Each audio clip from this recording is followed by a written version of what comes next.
May nadaanan nga pala ako sa gilid ng kalsada, Susong Pilipit. Meron din silang tindang ligaw na gulay. Ang tawag nila dito, pako. Hinugasan ko na nga yung kuhol kasi alam ko sa putikan to nahuhuli para matanggal na rin yung mga lumot-lumot niya. Hinalo ko lang ng hinalo para magkiskisan yung mga shell niya habang nakalubog sa tubig. Pagkalipas nga ng ilang minuto, medyo nagbago na nga yung kulay ng tubig niya. Tapos itatapon ko yan. Papalitan ko ng panibago. Pagkatapos nga palang palitan ng tubig, papabayaan lang siya ng ilang minuto para lumabas yung mga laman niya. At para yung ibang mga dulas niya, humalo na rin sa tubig. Bali ganito nga pala yung nangyayari habang nakababad yung mga kuhol. Yung iba lumalabas na, tumatakas na. Bali ilang beses nga pala siyang hinuhugasan para talagang malinis. Paulit-ulit lang gagawin ng ilang beses. At kung mapapansin nyo, lumalabo na naman yung tubig niya.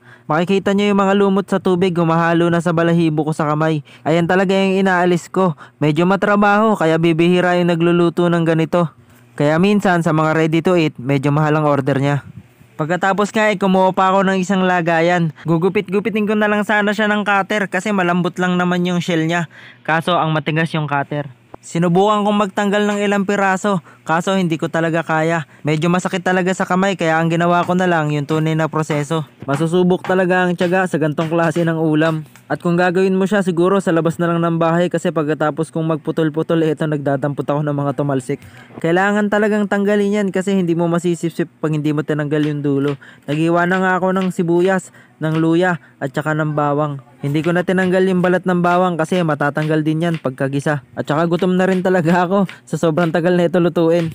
Lalagyan din pala natin yan ng siling green na pansigang para medyo maanghang at para madagdagan na rin ang aroma. Hinimay ko na rin pala yung pako. Maraming nagsasabi na masarap daw to. Tapos na nga pala ako kumain habang ine-edit ko to. Ang texture niya parang kangkong sa lutong. Lettuce naman sa walang lasa. At nagsalang na nga ako ng kawali. Nagisa ko na yung luya at saka yung bawang. Kusang natatanggal ang balat ng bawang habang ginigisa. Kaya hinuhulog ko na lang siya sa gilid. Wawalisin ko na lang pagkatapos. Nilagay ko na rin ng sibuyas. Hinalo-halo ko lang ng konti. At nung medyo naluto na, nilagay ko na rin ng sili. Hinalo-halo ko lang hanggang sa maluto silang lahat. Tapos nilagay ko na nga yung kuhol. Hinalo-halo ko lang ulit. Pagkatapos pag medyo nagisa na, tatakpan yan para magtubig. Pagkatapos nga pala nilagay ko na ang gata at tinimplahan ng mga pampalasa. Nilagay ko na rin ang dahon ng pako. Hindi ko alam kung gaano siya kabilis lumambot. Dahon-dahon lang naman siya, so sa palagay ko mabilis lang yan. Gutom na talaga ako kaya nilakasan ko yung apoy. Hinalo-halo ko na. Medyo pagmamantikain lang natin yung gata. Tatakpan lang natin ng ilang minuto para medyo makulob. Pagkalipas nga ng ilang minuto, sa palagay ko okay na to. Nangangamoy na yung gata na nasusunog sa gilid ng kawali. At bago ko nga tuluyang patayin yung apoy, nilagyan ko siya ng California Reaper na chili oil. Konting-konti lang talaga kasi grabe ang anghang neto.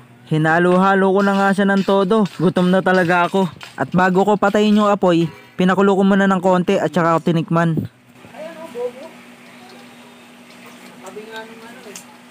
Matabang pa, putang na anghang. Grabe, ayaw pakain. Nilagyan ko na nga siya ng konting asin. Tsaka ako hinalo-halo. Mapaparami na naman ako ng kain nito. Maanghang, masarap magkamay.